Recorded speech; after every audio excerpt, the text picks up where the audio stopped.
तो वे लोग सुनेंगे बड़ा ताज्जुब करेंगे कि कलयुग में बगैर पैसा लिए कोई काम करते ही नहीं है। लेकिन ये कैसी व्यवस्था, ये कैसी भूमिका है जहाँ हजारों आदमी रोज आजाद जाते हैं, आते हैं, जाते आते, ये सिलसिला 2 महीने से लगातार लगा हुआ। और अभी ये बुद्ध पूर्णिमा के कार्यक्रम तक लगा रहेगा। बुद्ध पूर्णिमा के कार्यक्रम के बाद सावन के महीने में 1 महीने का साधना शिविर लगेगा। उसमें आपको साधना की ट्रेनिंग दी जाएगी। सुबह 4 बजे घंटा संग बजेगा, 1 प्रार्थना होगी, 1 घंटे सुमरन ध्यान भजन करोगे, इसके बाद सत्संग सुनो, इसके बाद सेवा। ये तीनों काम सत्संग, सेवा, भजन जो मूल आधार है कलयुग में जीवों के लिए, ये तीनों काम आपके साधना शिविर में हो। क्योंकि अब जरूरत है। अभी आप सेवा करते हो, भजन नहीं कर पाते, इतना थक जाते हो तो भजन कैसे करो। लेकिन तुम्हारा भजन ऐसे ही मान लिया जाए। 1 डलिया मिट्टी की डालोगे, 1 माला स्वीकार होगी। 1 फावड़ा चलाना और डलिया, इनका इतना बड़ा लाभ है, ये लाभ आपको कोई नहीं दे सकता। ये लाभ क्यों प्राप्त कर रहे हैं? सब लगे कुछ है। ऐसी कड़ी धूम में जहाँ टेम्परेचर इतना हाई, कोई घर से निकल नहीं रहा है और यहाँ सेवा चल रही। इनमें नहीं करते, ये धूम में तपस्या करते हैं, सेवा करते हैं। और रात्रि में जब कोई नहीं काम करता है तो रात्रि में भी ये सेवा करते। पहले देखो, ये यूट्यूब पर जा रहा, पूरा हिंदुस्तान देख रहा है, रात्रि में संदान सेवा हो रही है। लोग दिन में सेवा नहीं करते। ये कैसे लोग हैं? ये कौन लोग हैं? का ये बाबा जय गुरुदेव जी महाराज के भक्त वो से तो उनके हुक्म का आदर्शों का पालन करते।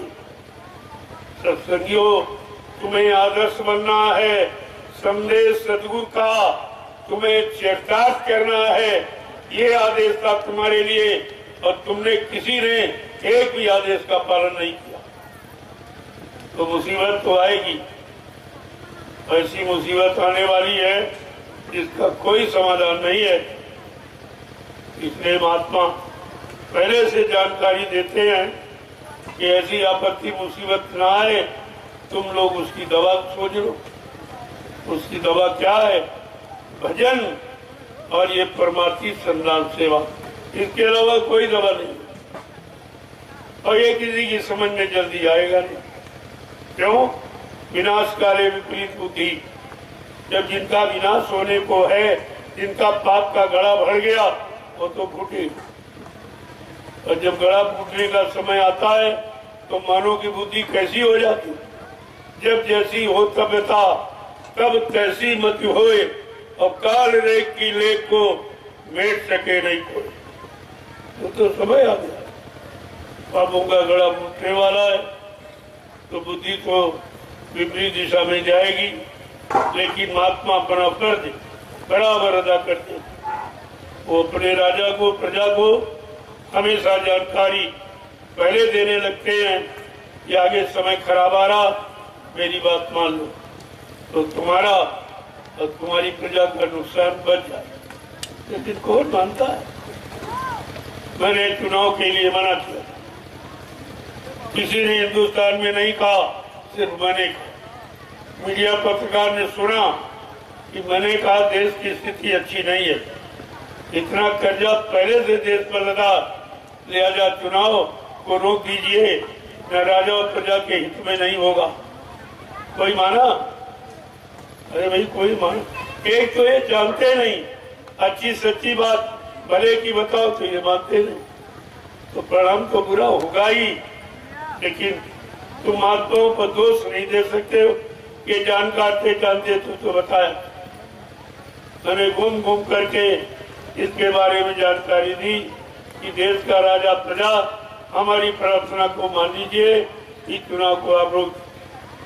ये चुनाव राजा प्रजा के लिए अच्छा नहीं, समय ठीक नहीं है, देश की माली हालत इतनी अच्छी नहीं है कि चुनाव करा सके। पहले से इतना कर्जा लदा हुआ है और ये 70 अरब और चुनाव का ये लग जाएगा तो ये कहाँ से आए? महंगाई और मतलब यानी टैक्स जीएसटी के सिवा इनके पास कोई उपाय नहीं है जो इस कर्जे को पूरा कर सके।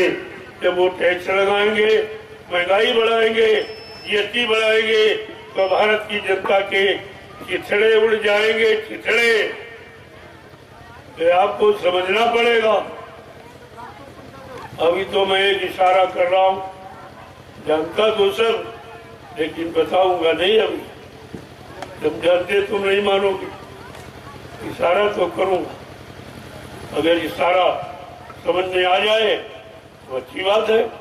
धीरे धीरे सब कुछ बता दिया जाएगा, सब जानकारी दे दी जाएगी जो तुम्हारे पास नहीं है। जय गुरुदेव, जय गुरुदेव।